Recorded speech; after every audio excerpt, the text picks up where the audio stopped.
क्या आपको 2020-21 का वो ज़माना याद है कि जब ख़ास तौर पर टेक्सटाइल इंडस्ट्री में पाकिस्तान ने बांग्लादेश को भी पीछे छोड़ दिया था।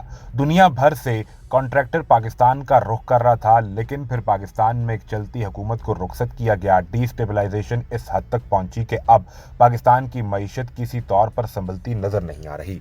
उधर बांग्लादेश ने गारमेंट्स की बरामदात में चीन तक को पीछे छोड़ दिया है। एक रिपोर्ट के मुताबिक बांग्लादेश ने जनवरी से सितंबर 2023 के दौरान यूरोपीय यूनियन को नेटवेयर की बरामदात में पहली पोजीशन हासिल कर ली है। रिपोर्ट में कहा गया कि यूरोपीय यूनियन के लिए बांग्लादेश की नेटवेयर की बरामदात डॉलर की कीमत और वजन के लिहाज से किसी भी दूसरे मुल्क से ज्यादा है।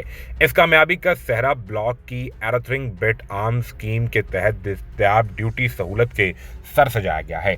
यानी बांग्लादेश के अंदर खास तौर पर टेक्सटाइल इंडस्ट्री के लिए वो मौके पैदा किए गए ताकि वो मुल्क से अपनी एक्सपोर्ट्स को बढ़ाएं और इसके नतीजे में बैरूनी दुनिया से डॉलर्स को लेकर आएं।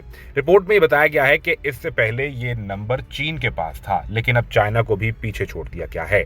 बांग्लादेशी अखबार डेली स्टार का हवाला देते हुए कहा गया कि 9 माह के अरसे में यूरोपीय यूनियन ने बांग्लादेश से 9 अरब डॉलर के नेटवेयर दरामद किए, जो कि चीन से होने वाली 8.96 अरब डॉलर की नेटवेयर की दरामदात से ज्यादा है। Bangladesh garment manufacturers and exporter association के सदर ने बताया कि वजन के लिहाज से बांग्लादेश ने यूरोपीय यूनियन के ममालिक को चीन के 442 मिलियन किलोग्राम के मुकाबले में 571 मिलियन किलोग्राम नेटवेयर एक्सपोर्ट की है।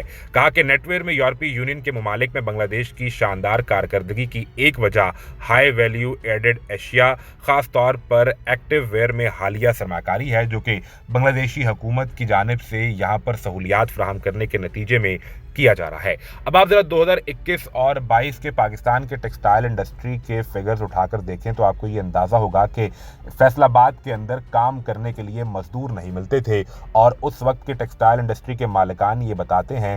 एप्टमा भी ये रिपोर्ट करता है कि पाकिस्तान में इंडस्ट्री फुल बूम पर चल रही थी, जिससे अंदाजा ये हो रहा था कि पाकिस्तान टेक्सटाइल में एशिया में नहीं बल्कि दुनिया में खुद को बहुत ज़्यादा मजबूत कर लेगा। इसके बाद फिर गवर्नमेंट की तब्दीली हुई और इमरान खान ने 50 अरब डॉलर तक पाकिस्तान की टेक्सटाइल इंडस्ट्री को आइंदा 5 साल में ले जाने का जो प्लान तरतीब दिया था, वो हुकूमत के जाने के साथ प्लान तो मिलिया मेट हुआ, लेकिन इसका पाकिस्तान की मईशत को जो नुकसान हुआ वो अब तक संभल नहीं पा रहा। यानी यूं कि पाकिस्तान में गुज़िश्ता 16 माह की पीडीएम हुकूमत, फिर निगरान हुकूमत और आइंदा 8 फरवरी के इलेक्शन के बाद भी जो हुकूमत आएगी, सबसे बड़ा चैलेंज सिर्फ और सिर्फ मईशत को संभालना होगा।